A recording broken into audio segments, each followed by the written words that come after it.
And then we have this throw. This is a pretty realistic technique, and it's one I myself might have considered if I was in the situation.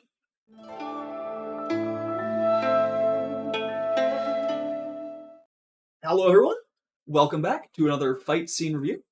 My name is Nick, and I've been training in martial arts for 18 years, teaching for more than 8, and today we're looking at one of my favorite movies, and one of my favorite scenes in it. The movie is The Raid Redemption, and the scene is the fight between Mad Dog and Jaka. No spoilers though. Asik. Ini baru ada gregetnya. Ini permainan yang gua suka.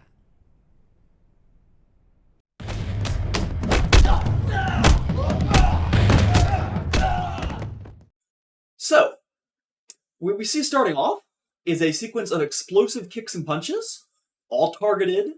Now, the style used in choreographing this is a Filipino style of martial art, but a lot of the strikes are similar to stuff you would see in many other traditions as well.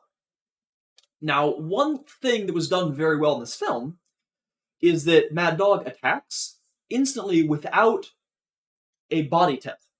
Now, what I mean by that is if I'm going to punch, I can either just move my arm, and I can do that. But that doesn't have as much power as if you manage to put your shoulder and your body weight into it.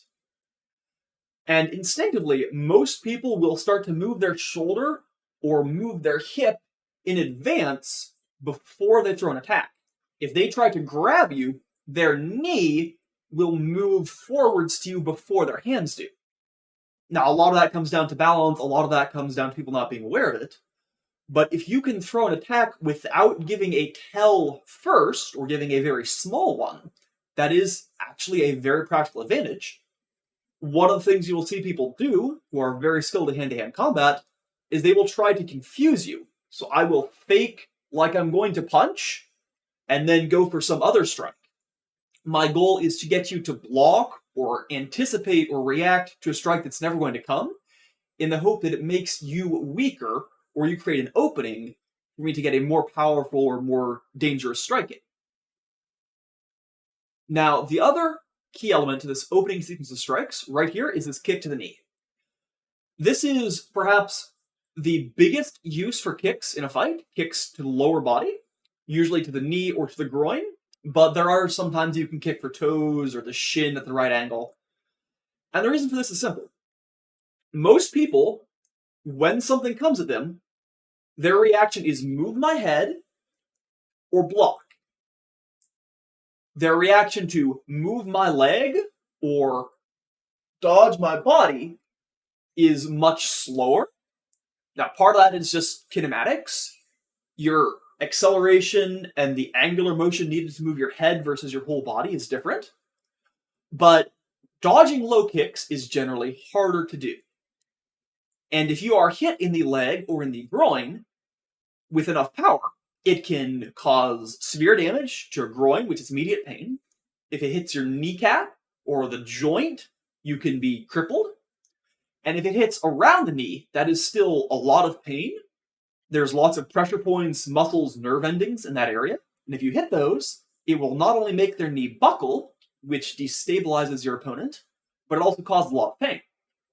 There was one time I was sparring, and my opponent ended up hitting me twice, maybe 3 times, in the knee, just 2 inches above the joint, and my leg was messed up for a week.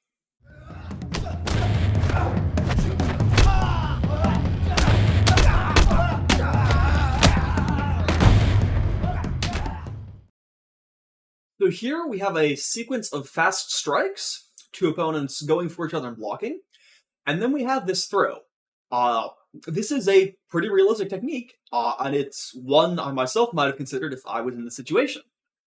So, what you have someone punching. Usually people will lean or extend some of their body weight with their punch. Their upper body wants to go forward. If you can grab their arm, pull it over your shoulder, you can generally flip their body around your side. You're not lifting them, you're destabilizing it so their own momentum and body weight wants to make them fall. It's actually pretty easy to do.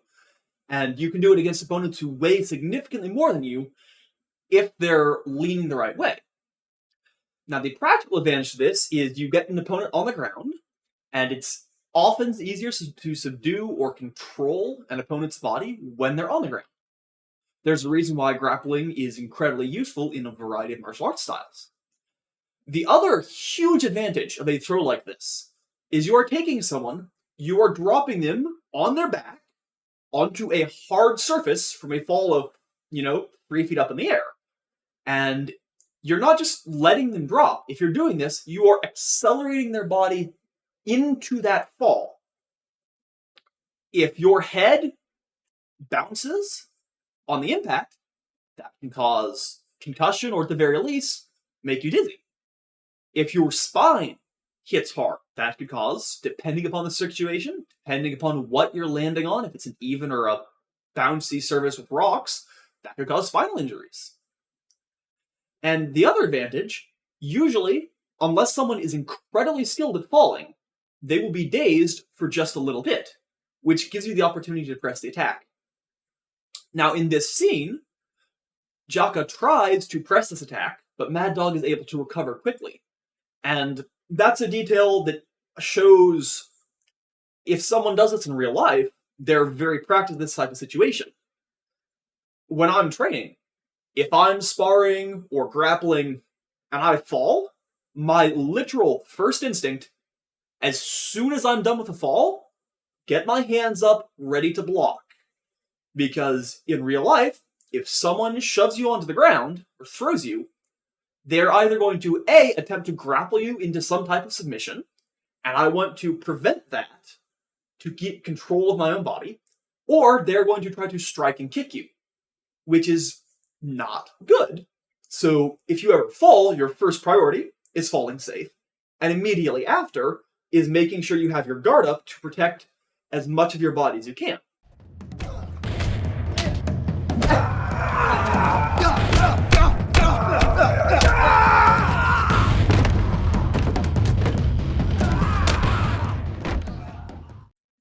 Now, one downside to this sequence, though, is you see a bunch of elbows to the top of someone's armor. Now, the probability that you are fighting against someone wearing some type of protective armor or protection is very unlikely in terms of simple statistics. And if it does, you generally don't want to try and strike someone's armor. Now, blunt impact goes through combat vests like you would see here. Blunt impact would even go through steel armor. There's a reason why a lot of historical European fighting techniques used by, knights, men-at-arms, will focus on striking to the head. Because you have a helmet protecting your head, but force does go through the armor into the head. So, yes, force can go through armor, but at the same time, almost every type of material people would make armor out of will spread force out, reducing the pressure, and so while it might have some impact, it's not going to have as much impact. If I was in this situation, rather than trying to aim for the back right here, I would probably be going for the side of the neck or the head, maybe inflict pain with the hair, going for something on the face, something that's not protected by the armor, to get the most out of my chance to strike.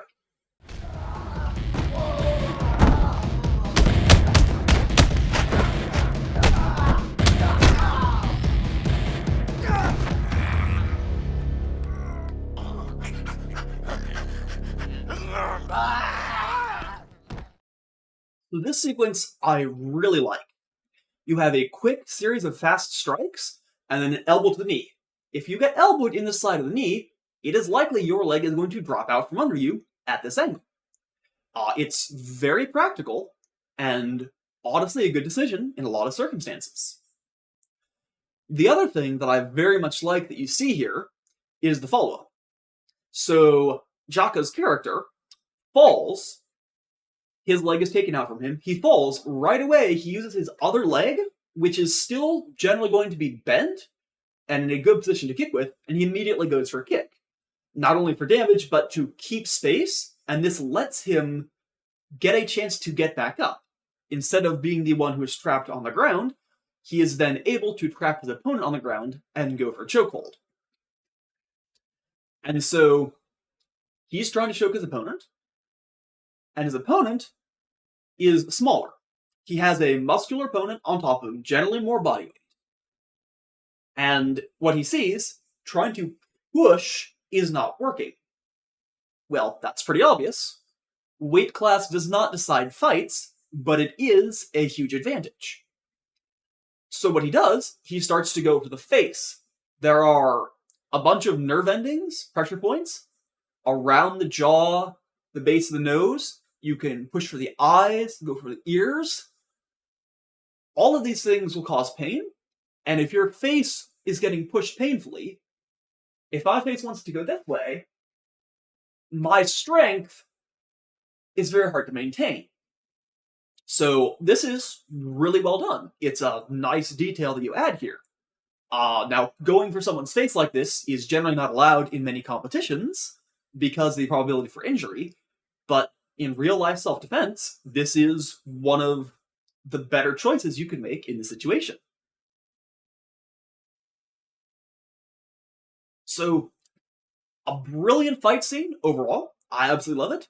We are not going to show the ending of this fight scene because the way this fight ends, and I'm not going to say how it goes, is rather spoilery. And if you have not seen this movie, it is absolutely amazing. I highly encourage you to check it out. If you are on this channel, clearly stuff like this interests you, and I feel like you would absolutely love this movie. It is completely brilliant, and there's a good reason people will say this movie ruined action cinema for me, because nothing else compares to it.